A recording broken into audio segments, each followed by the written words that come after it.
I'm going to be taking a look at the round 9 game between Levon Aronian and Viswanathan Anand at the 2011 Bilbao Chess Masters Final.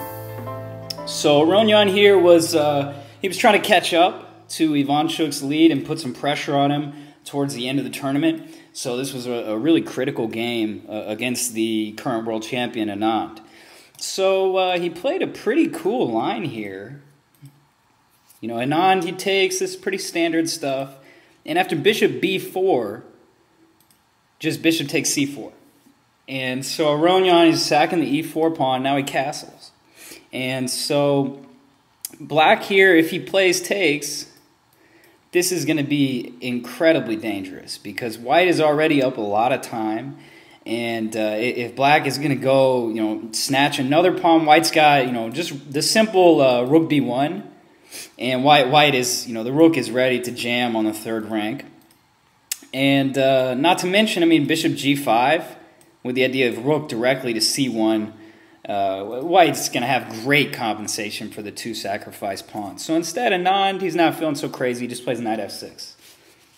And definitely can't criticize that move too much. Although I also thought knight takes, pawn takes, and now bishop back.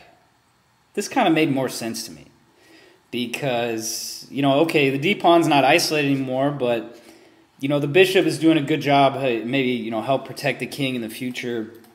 It just kind of made sense to me to, you know, go ahead and trade a piece instead of just retreating the knight back. So now the problem, queen a4 and knight c6. So queen a4 is a nice move. The knight on c6, not 100, you know, not so comfortable on c6. And it's kind of it's an awkward place for the knight here. And so after bishop g5, the bishop goes back to e7 anyway.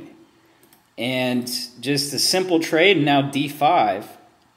And this, you know, the knight on c6, this is one of the reasons it's not so great. So after takes, nice accurate check by Aronian, making Anand interpose, you know, to block the check with bishop e6.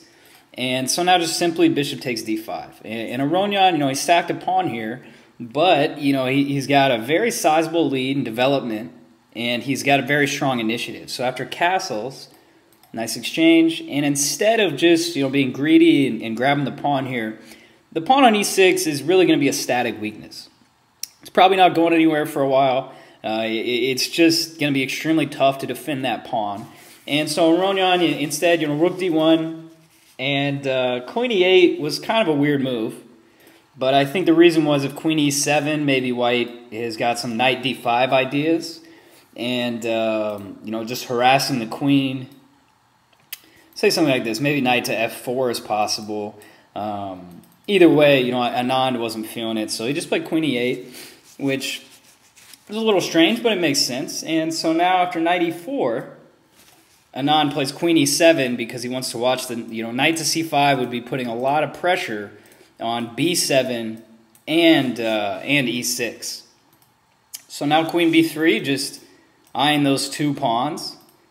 And rook b8, you really never want to make a move like rook b8 because it's just a dead move. You know, it's like a waste of a move.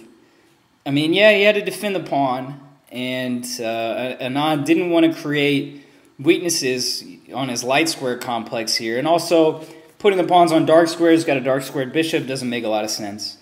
But, you know, I don't know. I mean, just the rook on b8 is like, it's like a dead piece. It's just not really doing anything right now. So Aronian just plays very straightforward, you know, in this game. Nothing too crazy, nothing too complicated so far. I mean, just very logical, straightforward. You know, he's not scared to exchange because this is going to strengthen his initiative with knight to g5. If queen takes, then the rook is going to penetrate with rook d7 on the 7th rank, not to mention the pawn on e6. So rook takes pretty much forced, and now knight g5. So now Anand tried queen b4, and this was kind of a desperate play because white is obviously not going to trade queens. It's not going to happen. So maybe, you know, what else is he going to do, though? I mean, there's just knight d8. I mean, this is hideous. And I just don't even think it can work. There's no way knight d8 is going to work. I mean, it's just too bad. So queen b4, I mean, what else can you say? You know, he was in a tough spot. Maybe it was better to play h6. I'm not 100% here, but h6, and maybe if knight takes, you know, queen f7. Just a thought. So either way, I mean, it's a tough position for black. So he tries queen b4, at least activate the queen. Maybe he one day wanted to play queen f4 and put pressure on f2, who knows. But queen c2, just very natural reply, and now the queen is far away from the king, and specifically the knight on g5 is just killing it, putting pressure. You know, now white is threatening some mating ideas. So Anand tries rook g6. And at first glance, it seems like black is loosely holding the position together. But Aronian just too accurate. He starts with rook e4. So this is one of the problems with queen b4 is that the queen just repositioned to a better diagonal to attack h7. And now rook e4, and white is, you know, the centralized rook just gaining time on black's queen. So after queen a5, Aronian just h4, got to defend the knight here. And now rook d7. So the rook is finally activated, kind of, on e8. I mean, it's defending the pawn on e6. At least it's a little closer to the king. But with rook d7, there is a lot of pressure. On the 7th rank, this knight, you know, there's some exposed tactics towards h7. And after h6, Aronian just busts out b4. And this just makes too much sense because, you know, if you think about it, what if this white rook just wasn't there? Well, then white would be attacking the rook on g6. So with b4, that's exactly what he's thinking. If knight takes b4, just rook takes. And in this position, white is just going to be winning. Say a couple more checks. The check stop, white's going to mate. He's threatening like 8 different mates here. It's all over.